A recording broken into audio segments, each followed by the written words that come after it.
하나님 말씀 한 군데 보도록 하겠습니다. 마태복음 16장 18절, 19절 제가 읽도록 하겠습니다. 내가 천국 열쇠를 네게 주리니 내가 땅에서 무엇이든지 매면 하늘에서도 매일 것이요 내가 땅에서도 무엇이든지 풀면 하늘에서도 풀리리라. 여기까지 보겠습니다.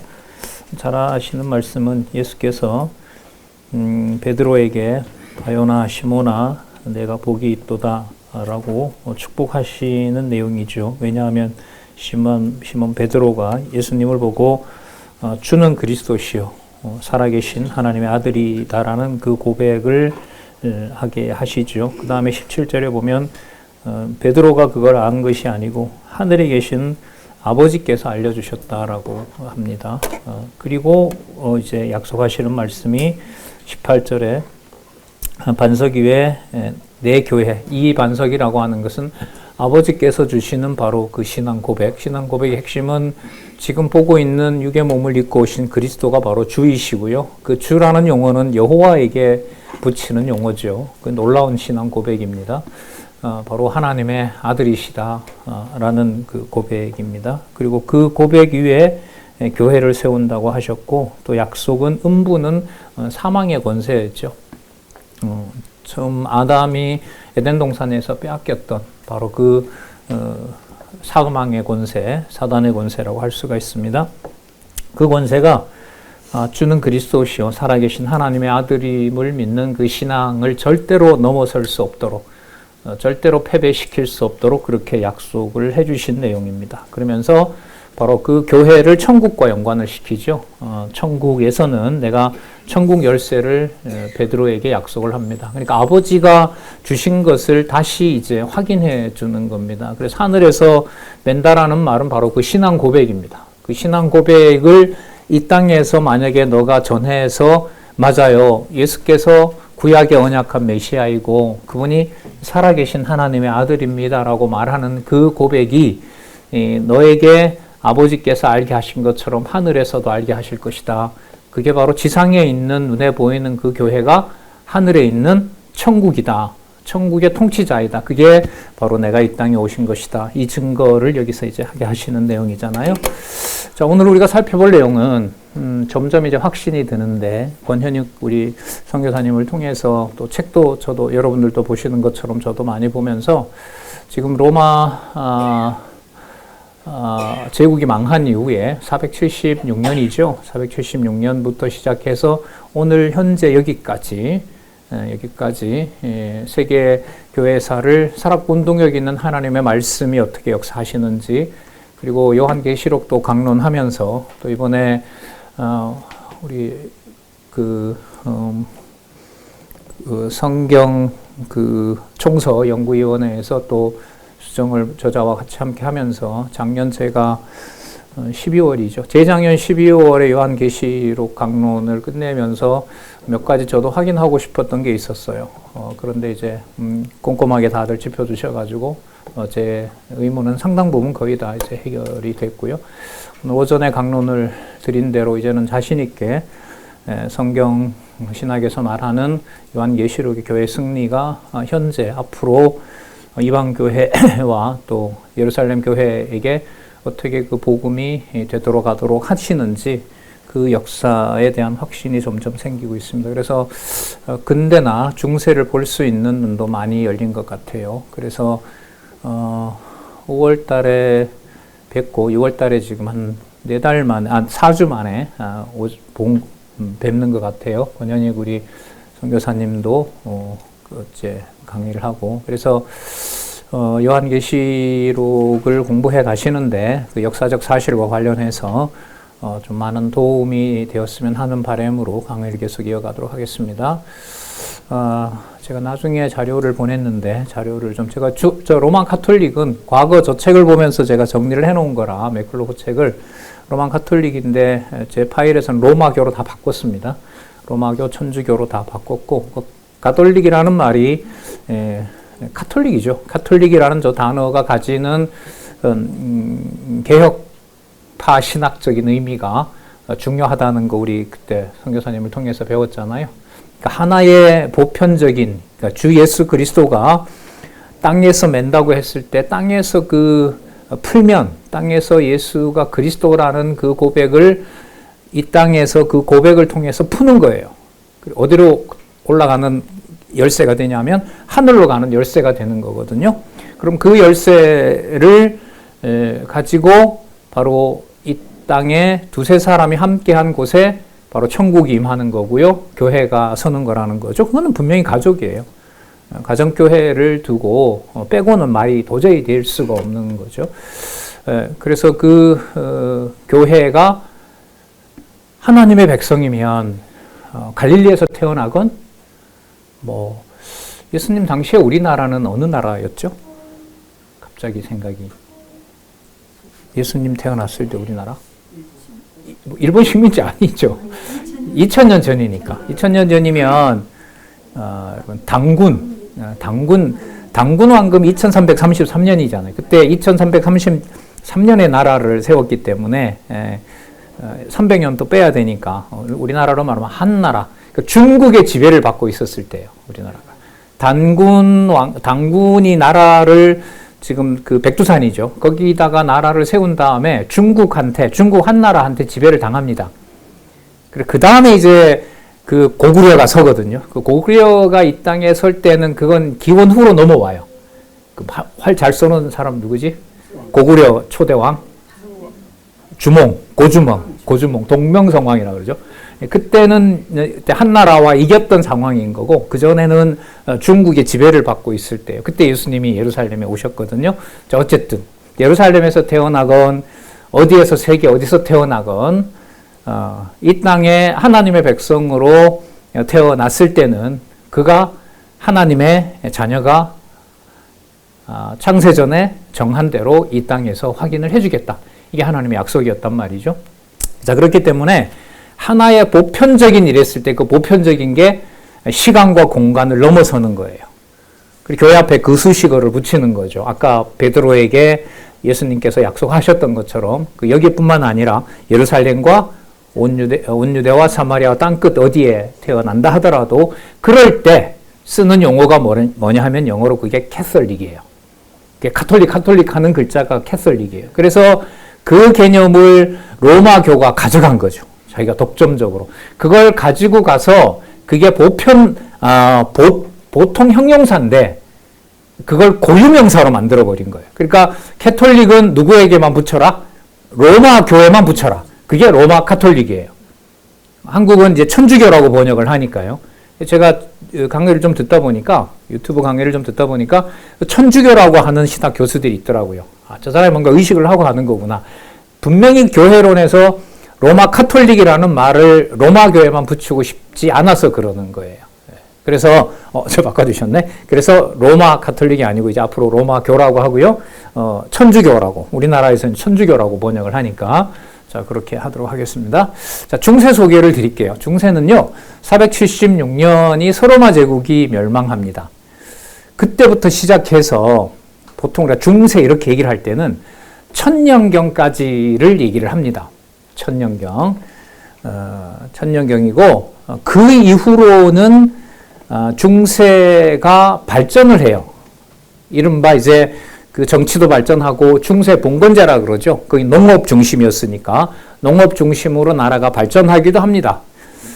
그러니까 그 나라가 발전하면서 부를 모으고 권력을 모은 다음에 1200년 후가 되면 1900년인가 그래. 1109년? 1109년? 그때부터 이제 동쪽으로 정복 전쟁을 시작해요. 로만 가톨릭이. 그게 바로 십자군 전쟁이에요. 그래서 무차별적으로 그냥 죽이면서 약탈하고 예루살렘을 무슬림으로부터 해방시키겠다는 이름으로 이제 모든 제국들이, 모든 나라들이 전부 모입니다. 야, 예루살렘에 가면 보물이 그득하다. 근데 이제 보물이 그득한 건 가보니까 예루살렘이 아니고 지금 있는 터키, 이스탄불, 동로마 제국이 보물이 엄청난 거예요. 그래서 서로 이제 로마 제국이라고 했는데 거기에 이제 그 니케아 신조, 삼위일체를 믿는 같은 형제들이 있는데도 불구하고 그냥 재물이 탐나니까 지금 그 터키죠. 그 이스탄불에 그냥 침략해서 죽이고 그냥 엄청난 물건을 빼앗아오고 이런 일이 벌어지거든요. 자, 그 일의 전까지 476년에서 서로마 제국 멸망까지를 우리가 보통 중세라고 그렇게 얘기를 합니다. 자, 저기 중세의 나라들이 이제 갈라졌다가 나중에 로마 교회에 의해서, 로마 교황 체제에 의해서 하나로 다 합혀지거든요. 그게 중세에 일어난 가장 큰 역사예요. 거기에 오전에 우리 살펴봤던 그 17장 17절인가요? 18절인가요? 나라와 민족과 열국과 방언, 언어. 이 세력들이 서로마 멸망 이후에 서로마에서 가장 먼저 통일이 되는 나라가 프랑크 왕국이에요. 저기 프랑크는 지금 어느 나라냐 하면 이름 약간 비슷하죠? 프랑스예요. 맞아요. 그 프랑스가 제일 먼저 로마 교가 만족스러운 나라를 만듭니다. 그리고 그때 로마 교의 이단이 되던 자들을 프랑크 왕국이 다 청소해 주면서 교황 체제가 만들어질 수 있도록 돕는데, 그때 저기 보면 고트족이라고 나오죠. 고트족은 여러분 어디로 생각하시면 되냐면 서쪽 고트가 있고 동쪽 고트가 있어요. 서쪽 고트는 유럽 땅의 마지막이 어디인지 아세요? 유럽의 마지막. 맞아요. 포르투갈, 스페인이에요. 그 스페인이 바로 뭐냐면 고트족입니다. 저기가 서고요. 동은 어디냐면 이태리 북부예요. 그러니까 기준으로 보면 이태리 북부가 오른쪽에 있고 왼쪽에 스페인이 있거든요. 그러니까 이 두 개를 합해서 뭐라 부르냐면 고트족이에요. 이 고트족은 저기 프랑크 왕국이 힘을 통해서, 계시록을 말하면 짐승 권세로서 로마 교황청에 이제 힘을 가세한다면, 고트족은 처음에 로마교는 니케아 신경, 323년 니케아 신경의 고백에 중요한 게 뭐냐면 우리는 삼위일체를 믿어오며 이렇게 돼요. 그게 중요한 고백이 되는 게, 그 전까지는 323년 전까지는요, 성부와 성자는 신성에 있어서 동등하지만 성령은 성부와 성자보다 못하다. 그러니까 성부보다 성자는 못하고 또 성령은 또 성자보다 못하고, 그러다 보니 성부가 제일 힘이 세고 성자가 그 다음이고 그 다음 성령은 제일 힘이 없고, 이렇게 생각하고 있었어요. 그게 아니고 세 위당, 그러니까 삼위라고 하잖아요. 성부, 성자, 성령이 모두 신성에서는 동일한 하나님이다 라는 말을 뭘로 만들었냐면 바로 삼위일체라는 걸로 만든 거예요. 말이. 그 말이 되질 않죠. 삼위 어떻게 하나가 되겠어요? 이제 여러 설명들을 하게 되는데, 그걸 니케아 신경에서 통과를 시킵니다. 그걸 서로마도 받아들여요. 서로마도 받아들입니다. 그러면 양쪽이 받아들이면서 그걸 따르지 않게 되면 아시아이든 특히 유럽에서는 이단이 되는 거예요. 그래서 여러분, 아우구스티누스라고 아시죠? 그 아우구스티누스가 로마 교의 신학에 토대를 놓거든요. 교회론 같은 거는 문제가 있죠. 우리 교리 신학 하면서도 말씀을 제가 드렸잖아요.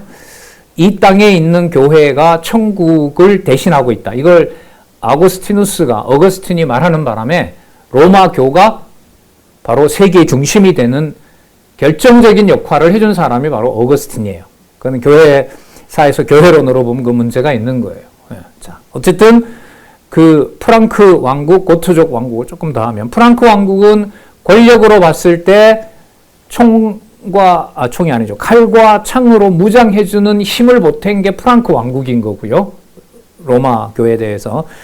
교리적으로 보면 서고트나 동고트는 전부 예수님은 하나님보다 못하다는 사상을 가지고 있었어요.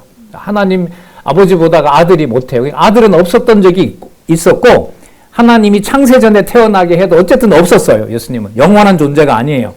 예. 이런 사상을 뭐라 그러냐면 아리우스주의라 그래요. 아리우스주의. 아리우스가 주장을 했기 때문에. 그런데 이 사람들이 그걸 사용하기가 나라가 쉬웠어요. 왜냐하면 아버지가 최고 권위고 아버지보다 못한 아들은 아버지의 말을 따라야 되는 거예요. 그럼 이게 왜 쉬우냐? 황제가 최고이고 황제 밑에 있는 백성들은 그를 따라야 되는 거예요. 그러니까 아버지와 아들이 같아라는 말보다가 아버지는 아버지이고 아들이 아무리 능력이 출중해도 아버지를 능가할 수 없다는 것하고 나라의 통치자 입장에서는 어떤 게 더 좋아요? 백성이 왕이랑 맘먹어도 좋다 이거 하고 죽었다 깨어나도 아무리 신하가 권력이 강해도 왕을 넘어설 수 없다는 거 하고 어느 게 더 왕이 좋아할까요? 항상 아버지가 높은 게 자기네들에게 유리한 거예요. 그래서 뭐가 유리했냐 하면 아리우스주의가 국가를 묶는데 훨씬 좋은 사상이었어요. 자, 그래서 저기 스페인도 치고 포르투갈도 치고 이태리 북부까지 이제 점령을 한 거예요. 고트족이. 여러분 고트족은 어디냐 하면요. 여러분 게르만족이라고 들어보셨어요? 네. 대표적인 게르만 민족이 똘똘 뭉친 나라가 어디죠? 독일이에요.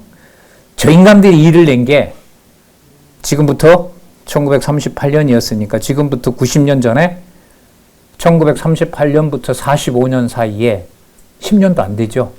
8년 사이에 유대인들을 600만 죽인 게 바로 게르만 민족이에요. 저 사람들은 매년마다 죽을 죄를 졌습니다라고 하잖아요. 독일에서. 그래서 우리나라에서 일본도 제발 독일처럼 해라라고 우리가 막 하잖아요. 우리 할머니들 막 잡아가서 막 억지로 막 매매시키고 했잖아요. 그래서 이제 막 하는데. 그래서 저 동고트든 서고트는 아리우스주의를 믿고 나라를 통일했는데, 자, 이태리 북부를 딱 차지하고 보니 이태리 사람들의 신앙이 아리우스주의가 아니고 이미 그 이태리 땅에 살다 보니까 삼위일체 신앙으로 이 사람들이 똘똘 뭉쳐 있는 거예요. 그 삼위일체 신앙에서 아버지와 아들은 본성상 똑같아요.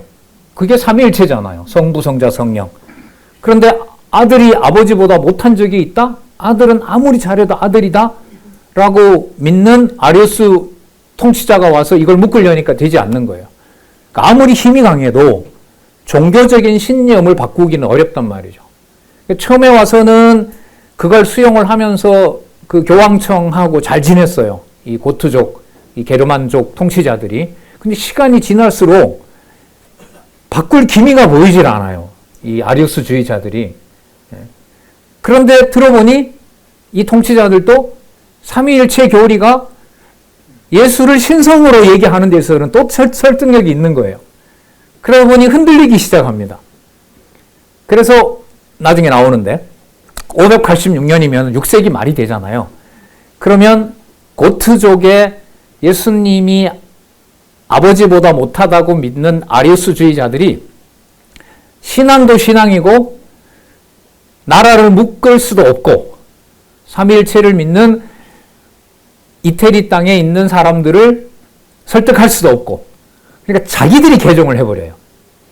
그래서 저기 프랑크 왕국은 처음부터 교황이 원하는 권력을 제공하고, 고트족, 동쪽, 서쪽은 처음에는 아리우스주의를 믿다가 예수님은 예수님은 아버지보다가 덜한 존재다. 그 능력 면에서 그걸 가지고 믿다가 고트족도 전부 다 삼위일체 신앙으로 돌아오면서 교황의 지배 체제 속으로 들어갑니다. 그게 6세기 말이 돼요. 그러면 교황이 프랑크 왕국이 제공하는 권력과 고트족의 이단 사상, 자기네들이 봤을 때 이단 사상이라고 믿었던 아리우스주의가 없어지면서 신앙을 하나로 묶는 거죠. 그럼 이럴 때 백성들이 좋을까요? 교황이 좋을까요? 교황이 좋죠. 자, 봐라. 476년에 망한 소로마 제국이 이제 100여 년이 지나서, 586년이니까 거의 비슷해요. 100여 년이 지나서 로마교를 중심으로 우리가 하나가 됐다. 그리고 프랑크 왕국은 당시에 가장 큰 왕국이었거든요. 그리고 민족으로 봐도 게르만족이었고, 저기 고트족도 여러분 게르만족입니다.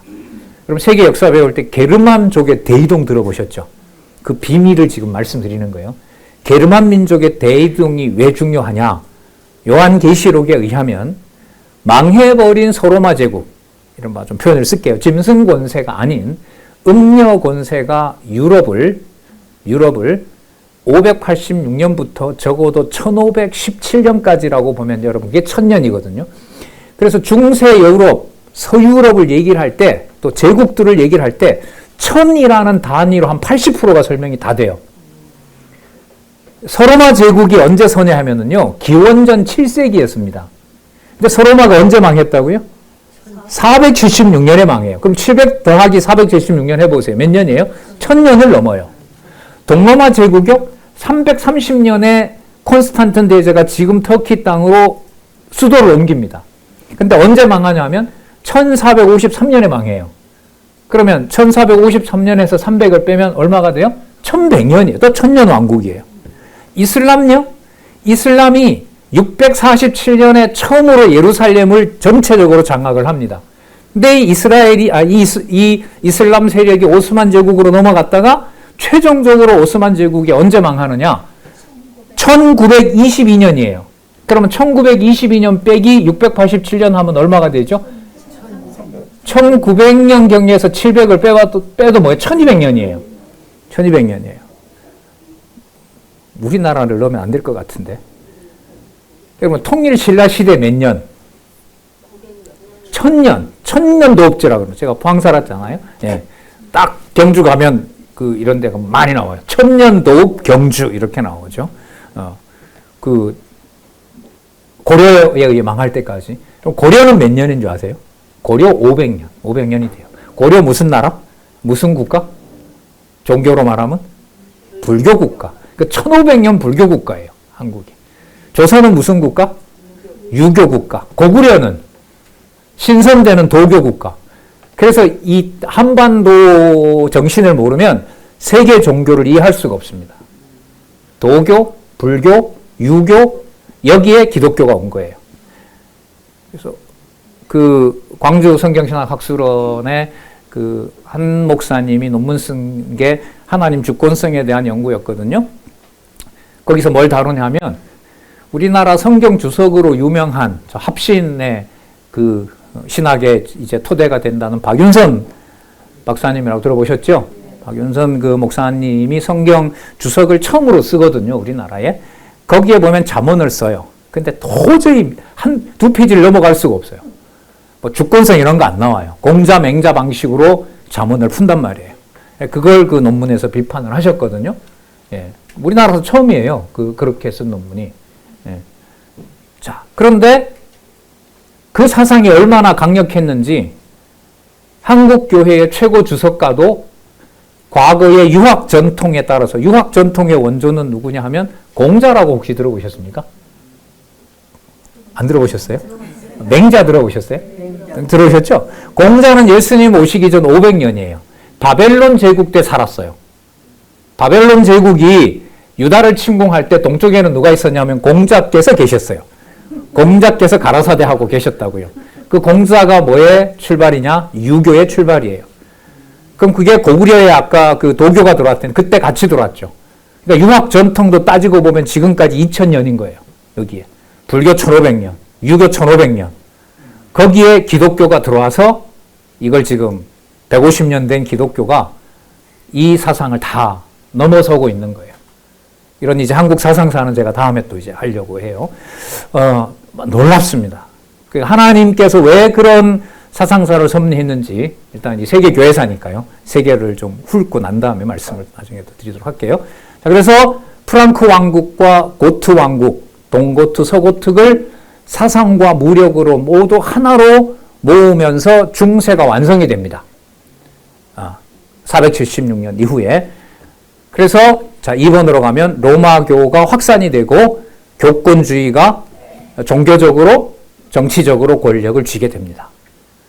자, 그래서 세 번째 보면 고대 로마 문화는 쇠퇴하게 되고 농업 중심의 봉건 사회가 본격화돼요. 저기는 이제 농업 중심으로 이제 살아가게 되는데 영주가 성을 지켜주는 대신 농부들은 농사를 지어서 일정한 배율로 상납을 해야 되죠. 그게 세금이잖아요. 그러면서 중세 봉건주의 국가가 유지가 됩니다. 그게 잘 진행이 됩니다. 중세가. 여러분 중세를 암흑기라 이러니까 뭐 먹고 살고 막 그 패스트 우리로 말하면 그게 뭐죠? 흑사병이 12세기 13세기 올 때까지는 중세가 잘 나갔습니다. 그리고 거기서 여러분 뭐 중세 기사 이런 말 나오잖아요. 그리고 중세 기사들도 나오고 그 목가적인 시도 짓고 그 나름대로 잘 정착이 됩니다. 그런데 이제 10세기를 지나면서 이제 11세기, 12세기가 되면서 이 안정된 체제를 가지고 로마교가 정복 전쟁을 시작하는 거예요. 왜? 자기네들보다 동쪽 로마가 더 잘 나가거든. 왜냐면 동쪽 로마는 터키가 이런 바닷가잖아요. 그리고 바로 동로마 제국이 뭘 열어놨냐 하면 중국 장안, 지금 천안문까지 가는 비단길을 엄청나게 정비를 해놨어요. 그런데 그 비단이 들어와서 장사를 하려면 동로마 제국에 들어오는 즉시 뭘 내야 되느냐? 돈을 내야 돼. 세금을 내야 돼요. 그 세금으로 먹고 산 거예요. 1000년 동안. 온갖 징계한 것들이 거기에 다 들어오고요. 뭐 터키 가보신 분들이 있을 텐데 저도 이렇게 이동하다가 그 터키에 몇 시간 이렇게 머물 수 있어서 시장을 가보자고 하더라고요. 시장이 어마어마합니다. 지금도. 자, 그 상권을 가지고 동로마 제국이 유지가 됩니다. 그러니까 이걸 로마 교황이 보고 있을 수 없죠. 그래서 예루살렘을 탈환한다라는 명분을 내세워서 동쪽으로 진격을 합니다. 나중에 후발 때는 가서요, 털어올 게 없으니까 오는 길에 자기네들과 같이 예수는 그리스도라고 고백하는 교회들을 다 털어요. 그러니까 본래 갔던 목적이 예루살렘 해방이 아니었다는 게 거기서 드러나게 됩니다. 그 배를 제공한 데가 그 이태리의 북부에 있는 바로 그 베니스라는 데예요. 거기에 그 당시에 가장 유명한 함대가 있었거든요. 그러니까 중세 때 가장 강력한 배를 만들고 항해를 할 수 있는 배를 만들어내고 해군을 만들어낼 수 있는 데가 바로 베니스였고요. 그 베니스는 왕이 그렇게 하는 게 아니고요. 누가 했냐 하면 상인들이 그 배를 잘 만드는 거예요. 왜? 가다 보니까 해적들이 나타나거든요. 그러니까 그 배를 군함으로 만드는 거였어요. 그래서 거기에 베니스 같은 경우에는 그럼 이 배를 지을 때 시민들에게 공모를 해요. 그 시민들도 투자해라. 그럼 이 배가 가서 전리품을 가지고 왔을 때 그 부분의 몇 배를 당신들에게 주게 되겠다. 그래서 세계 역사에서 중세 시대에 베니스에 시민들이 투자해서 국가와 같이 장사를 했던 유일한 나라가 바로 그 베니스라는 나라예요. 예. 자, 어쨌든 동쪽이 그렇게 확산을 하니까 이 서쪽에 있는 교황이 이게 배가 아픈 거죠. 그리고 예루살렘을 치면서 이걸 장악하면은 과거에 망한 서로마와 동쪽 로마를 다 합하는 일이 생기는 거예요. 이건 해볼만 하죠. 로마 교황으로서는. 그래서 시작한 게 십자군 전쟁이라고 보시면 돼요. 그러니까 여기서 성경 진리 지키고 이런 거 통할까요? 안 통합니다. 통하질 않아요. 그래서 제가 지난번 발표할 때 말씀드렸는데 그 십자군 전쟁 출정할 때 성경 구절을 오른밤을 맞으면 왼밤 돌려대라. 이거 읽을까요? 안 읽을까요? 형제를 미워하는 자마다 이미 살인이 했느니라. 그런 구절들을 주교가 나와서 설교할까요? 안 할까요? 안 하죠. 그럼 어디만 읽느냐? 여호수아가 진멸했더라 그러더라. 다윗 왕이 전부 죽였다 그러더라. 그런 구절만 읽는 거예요. 뒤에 나오는데요. 저희 고트족에 유명한 학자가 뒤에 나오거든요. 이 학자가 고트 언어를 만들고 그 사람들에게 처음으로 성경 번역어를 자기네 나라 말로 번역을 해줘요. 그런데 뭘 하지 않냐면 열왕기를 번역하지 않아요. 열왕기와 여호수아 이걸 번역하지 않습니다. 이 학자가. 왜 안 할까요? 원체 싸움을 잘하는 게 고트족인데 이것까지 받다가는 싸움을 더 잘할 것 같아요. 그래서 열왕기를 번역하지 않았어요. 너무 잘 싸울까 봐. 잔인하게 싸울까 봐. 해프닝 같잖아요. 그러니까 이게 바로 뭘 말해줘요? 하나님의 말씀에 다 걸려 넘어지는 거예요. 이런 경우가. 예. 자, 그 다음에 4번에 보시면 이슬람이 부상을 합니다. 이슬람이 부상해서 아까 뒤에 가면 이제 나올 텐데 이슬람이 부상을 해서 이슬람이 제일 먼저 647년이면요.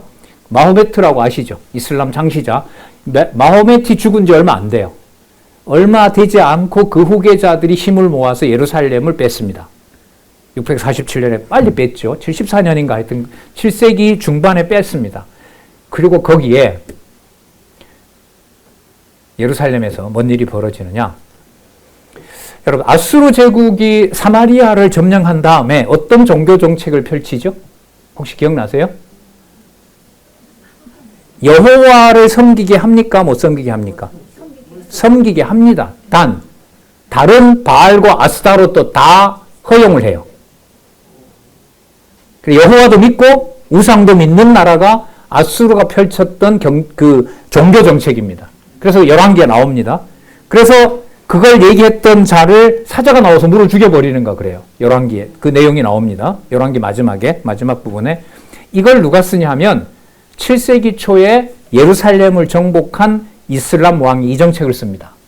그래서 그때부터 시작해서요. 십자군 들어올 때까지 600년 동안 이슬람에 의해서 예루살렘은 샬롬 왕국이 됩니다. 샬롬. 그 샬롬이 솔로몬이잖아요. 그 예루살렘이라는 말이 무슨 뜻이냐면 예루샬라임, 평화가 머무는 곳이에요. 중세 역사로 보면 중세 천년 역사 가운데 예루살렘이 평화를 이뤘던 적이 있어요. 누가 통치할 때요? 아니요. 신약시대에. 신약시대 600년 동안. 솔로몬은 40년. 그게 바로 이슬람 왕국이에요.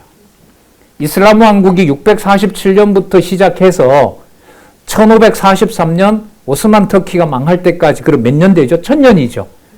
1000년 기간 동안에 오스만 터키가 예루살렘을 점령하기 전까지 적어도 600년 동안에 예루살렘은 종교의 자유가 허락된 나라입니다. 이슬람도 있고요. 유대교도 있고요. 다른 이방 종교도 있고요. 기독교도 있었어요. 그 이 여러 잡다한 종교가 그 술탄이라 그러죠. 이슬람 종교 지도자. 그 사람의 보호하에 세금만 잘 내면, 세금을 잘 내고 반란을 하지 않으면 모든 종교를 다 믿어도 된다고 허락을 합니다. 언제부터? 7세기 초 674년인가 647년인가 그 이후부터 십자군들이 들어올 때까지. 십자군이 1109년일 거거든요. 제 기억으로는. 그럼 600년 동안 예루살렘은 솔로몬도 잠시밖에 못했던 무슨 나라가 돼요? 예루샬라임. 뭐가 머무는데? 평화가 머무는 곳이 됩니다. 이게 하나님의 섭리라는 거죠. 그럼 거기에 기독교가 보존이 됐을까요? 기독교가 희석이 될까요? 이게 또 간단한 평가가 아닌 게 그걸 허락하고 세금을 내고 반란을 안 일으키게 되면 거기에서 경전 연구라든지 자기 사상에 대한 연구를 터치하지 않아요. 그래서 거기에서 마음껏 공부하는 거예요. 그럼 마음껏 공부하면은 스승이 많아지겠죠? 그럼 누가 들어오게 될까요? 외국에서 유학생들이 몰려오죠.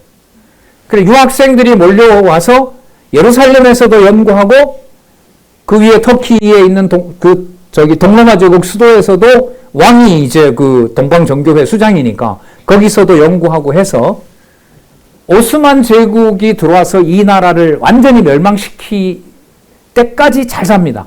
그런데 그 학문적인 축적이 된 게 오스만 제국이 와서 지배를 하고 탄압을 하자 그 연구한 보따리를 가지고 일부는 동방으로 갑니다. 일부 동방은 어디냐 하면 이란, 이라크 쪽으로 갑니다. 이란, 이라크 쪽으로 가고 왜 갈 수 있느냐? 실크 도로가 잘 돼 있으니까. 그리고 그걸 가지고 어디로 또 가느냐? 당나라까지 갑니다. 당나라의 당태종이라고 들어보셨어요? 당태종이 누구한테 눈알이 이렇게 빠지잖아요. 누구죠? 안시성 전투에서 예.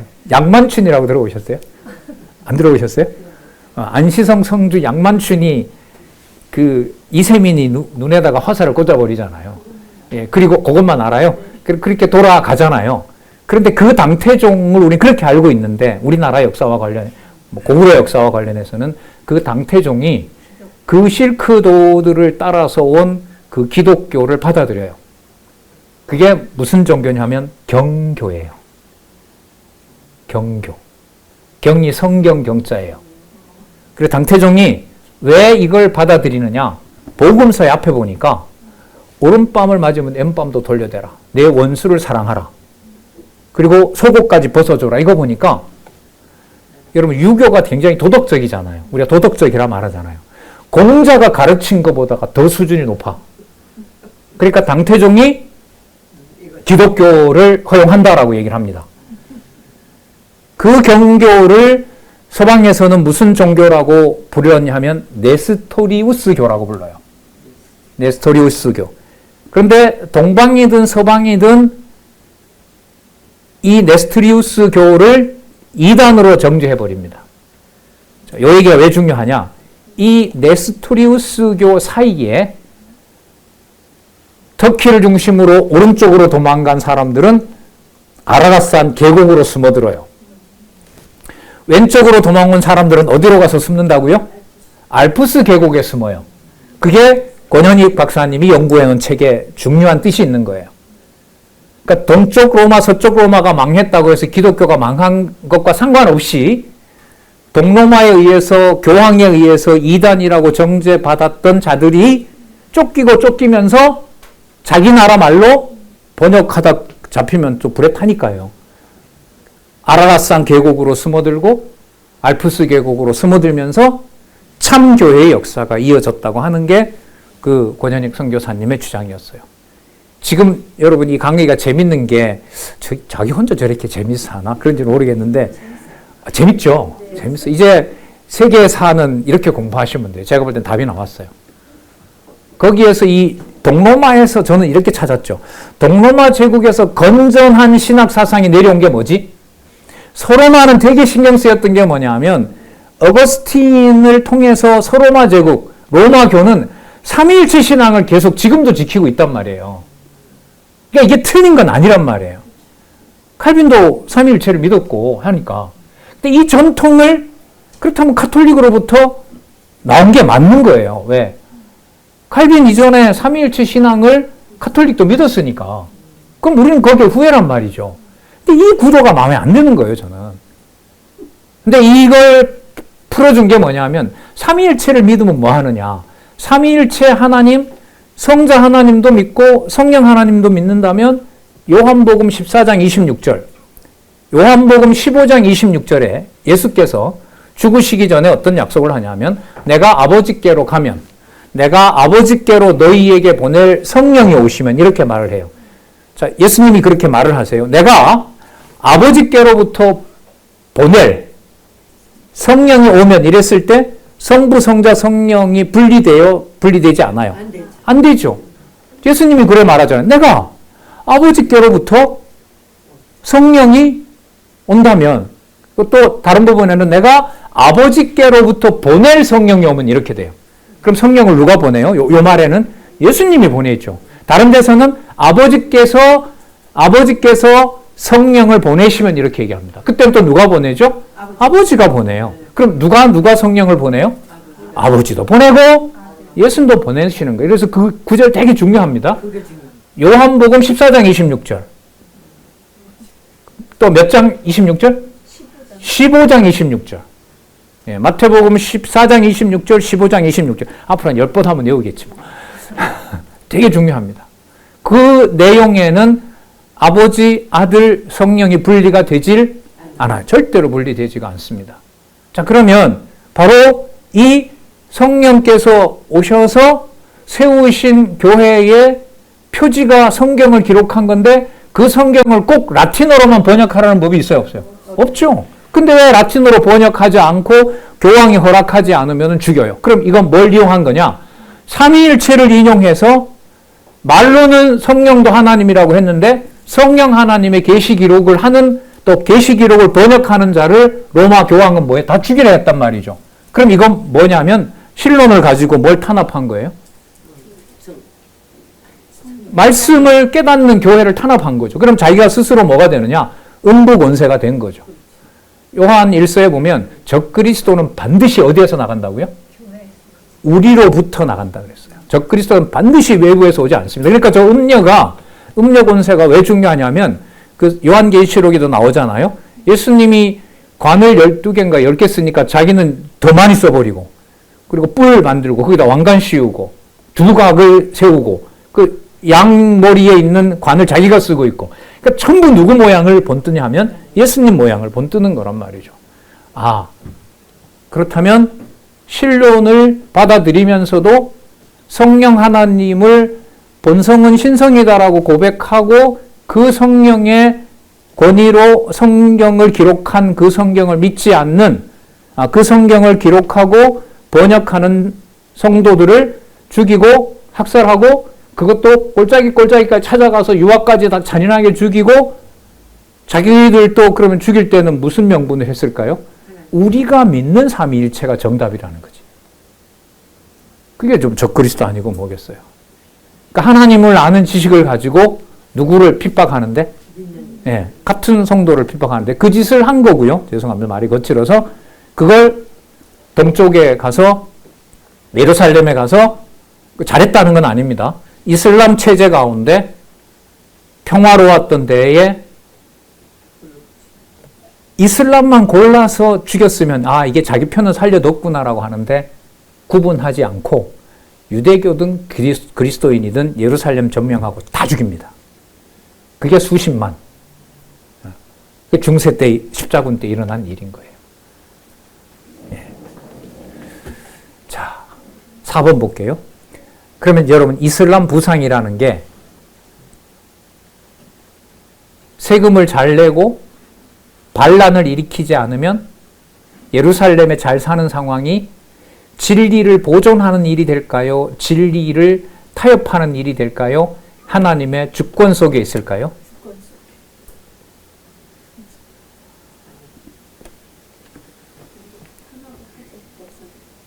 예수님의 그 씨 뿌리는 비유 있잖아요.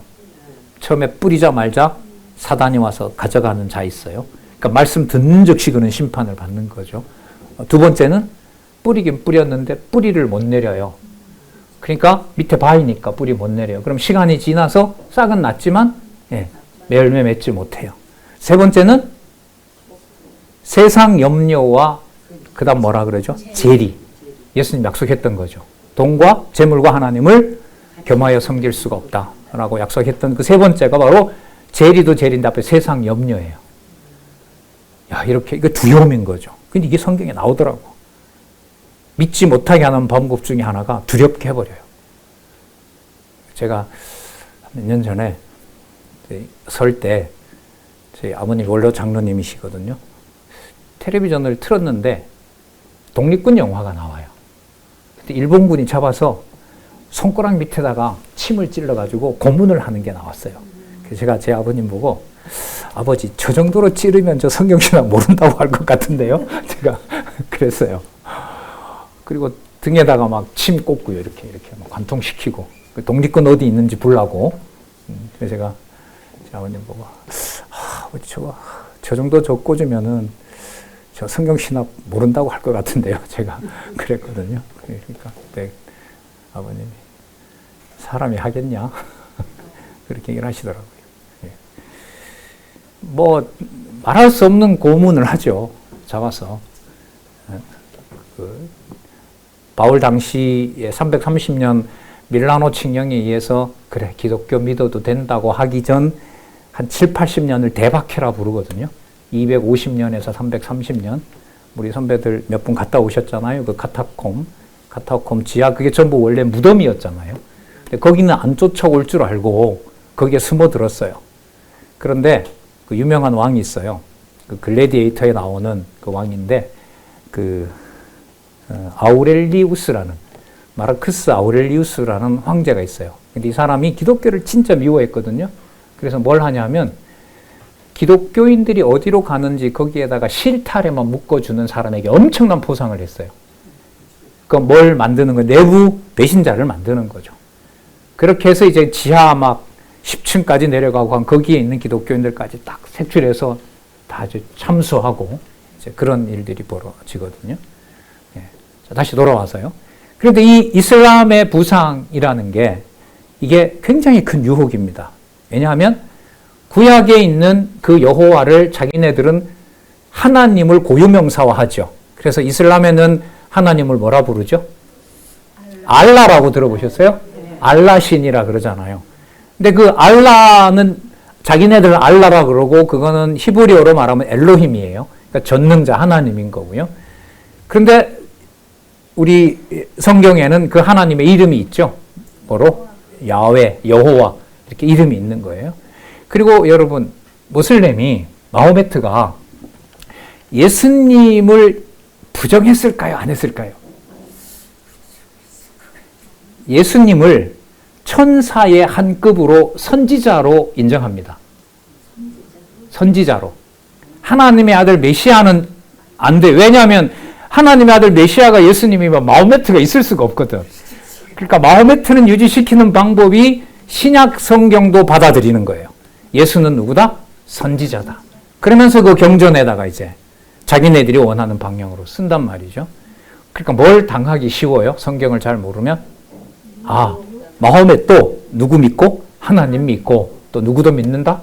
예수님도 믿고 있다. 그래서 여러분 그 이슬람은 두 파가 있잖아요. 시아파와 수니파. 무장 단체들 요즘 활동하는 그 시아파 말고 수니파 같은 경우에는 특히 여러분 그 세력이 어디냐면 터키. 터키 사람들은 굉장히 친절하거든요. 우리나라도 좋아하고 우리나라하고 뭐 이렇게 6.25 때 돕고 이렇게 해서 하는데 그러니까 이슬람으로 보면 사람의 성향이 극단적이에요. 어느 정도로 극단적이냐? 모슬렘 인구가 1%만 되면 성전이란 말은 거룩한 전쟁이에요. 수단과 방법을 가리지 않고 이슬람을 전하기 위해서 전쟁을 일으켜도 된다가 경전에 나옵니다. 그래서 1%가 넘으면 예를 들면 우리나라도 마찬가지겠죠. 우리나라에 포교하는 방법이 그 전략에 따르면은 1%가 이 나라에 어느 정도 성장하게 되면 곳곳에 뭐가 가능해요? 폭탄 테러라고 들어보셨어요? 예. 그 미국 쌍둥이 빌딩에 비행기 몰고 가서 하는 거 있잖아요. 그게 경전에서 이슬람을 전파하는, 그러니까 마호메트의 가르침을 전파하는 것과 무관한 게 아니에요. 그러면서 동시에 뭘 얘기를 하냐면 이 세상에 있는 모든 사람들은 또 동시에 뭐가 될 수 있다? 형제가 될 수 있다라고 얘기를 하는 거예요. 예. 자, 그래서 저기 이슬람 부상, 중동 다 점령하죠. 북아프리카 다 점령해요. 이베리아 반도 스페인까지 이슬람이 부상을 합니다. 그럼 이슬람의 지역으로 보면 어디서부터 어디까지죠? 예루살렘에서부터 어디까지? 스페인까지. 그러면 무슨 나라를 다 대체할 힘이 생겨요? 과거에 소로마 제국 체제 당시를 이슬람이 여기서 점령을 하는 거예요. 그리고 재밌는 게 그 이슬람이 이렇게 유럽을 점령하자 로마 교황 체제가 번성하는 것을 멈춥니다. 그러니까 로마 교황이 악한 짓을 하던 걸 멈추는 이유가 누구 때문에 멈추냐면 이슬람이 쳐들어왔기 때문에 멈추게 돼요. 그러니까 역사적으로 보면 무슨 뜻이냐면 로마 교황이 악행을 해서 기독교인들을 무차별적으로 죽이는 군대 동원을 막는 힘을 누가 발휘를 하느냐? 이슬람이 합니다. 그리고 또 하나가 있어요. 종교개혁 전에 일어난 건데 또 하나는 어떤 제국이 와서 로마 교황청 너네들 설치면 그냥 안 된다. 그리고 우리한테 조공을 바쳐라. 라고 해서 로마 교가 동방으로 진출하는 것을 막았던 제국이 있어요.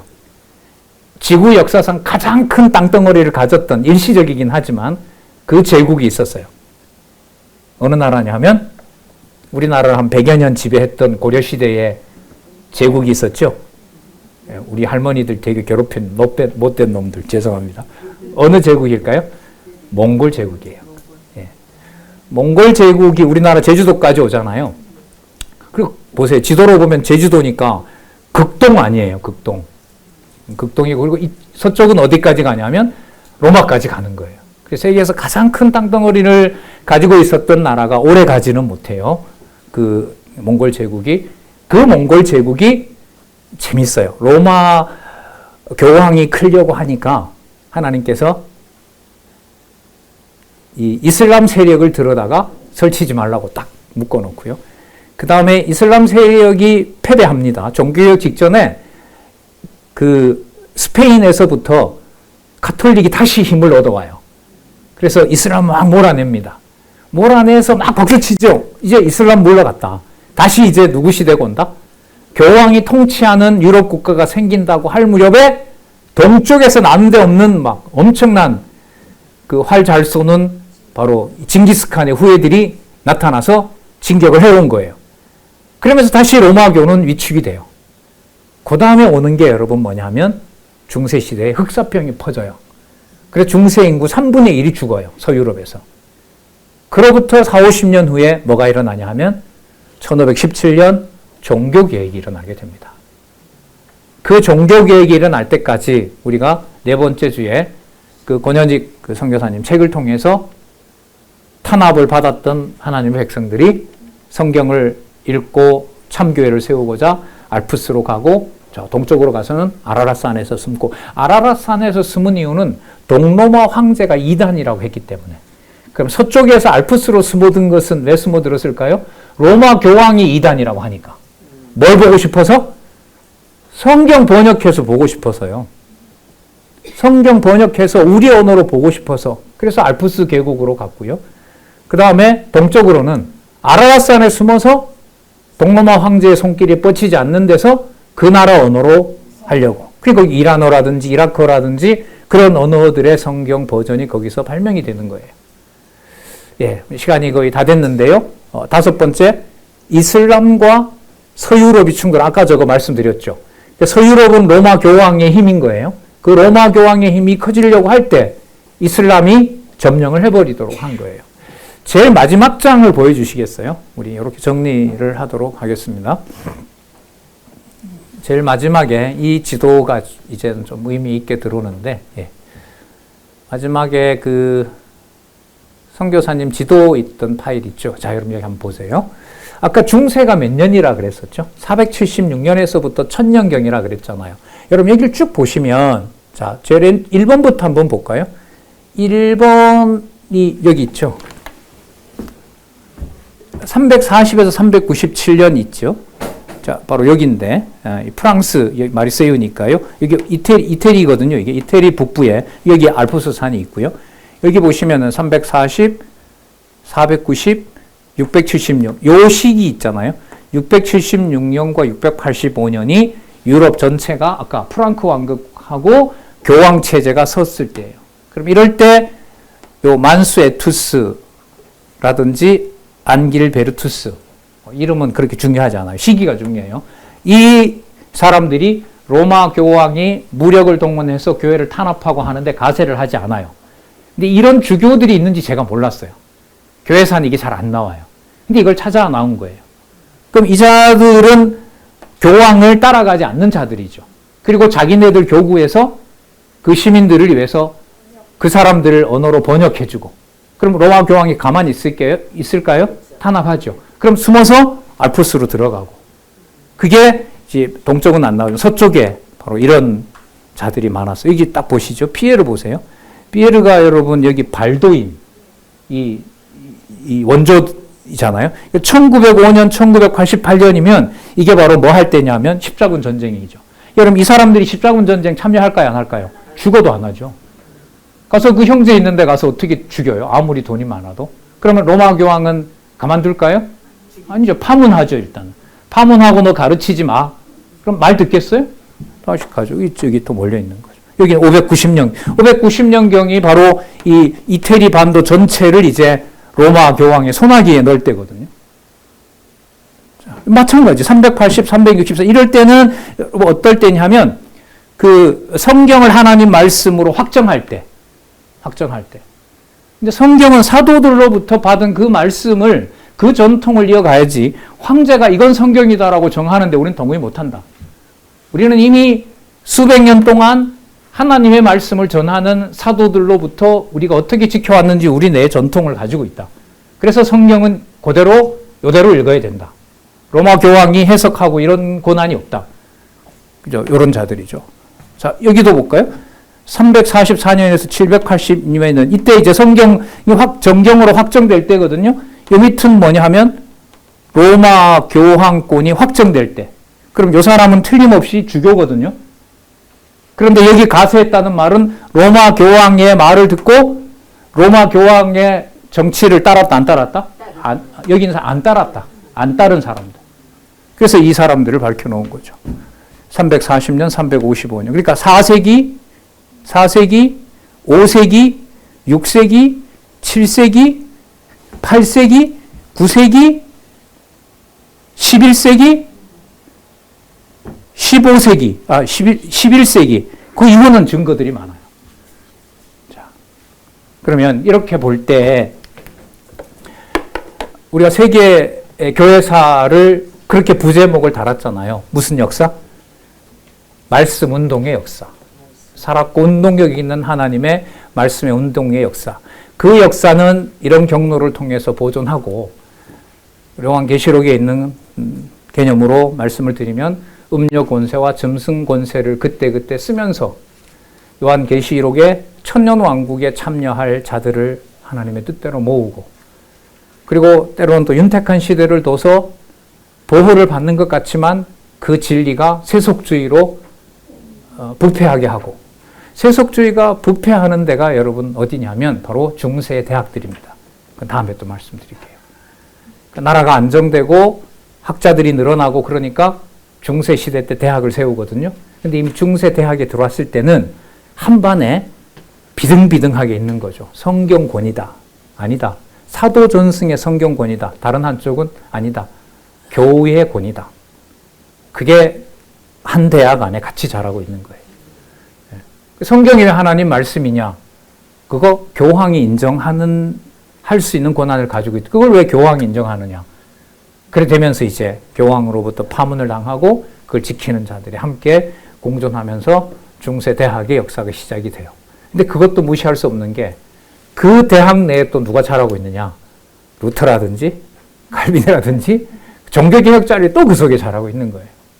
그러니까 여기에서 우리가 성경을 하나님의 계시의 관점에서 보는 것처럼 기독교의 역사를 살아계신 하나님의 말씀이 운동하는 그 역사에 대한 확고한 해석의 관점이 없으면은 개인의 역사뿐만 아니라 세계 역사, 더 나아가서 우리 한국의 교회사까지 하나님 살아계신 증거로 설명하기는 어렵다. 예, 다음 시간에 설명 못했던 것들을 다시 설명을 좀 더 드리고 계속 나아가도록 하겠습니다. 기도하겠습니다.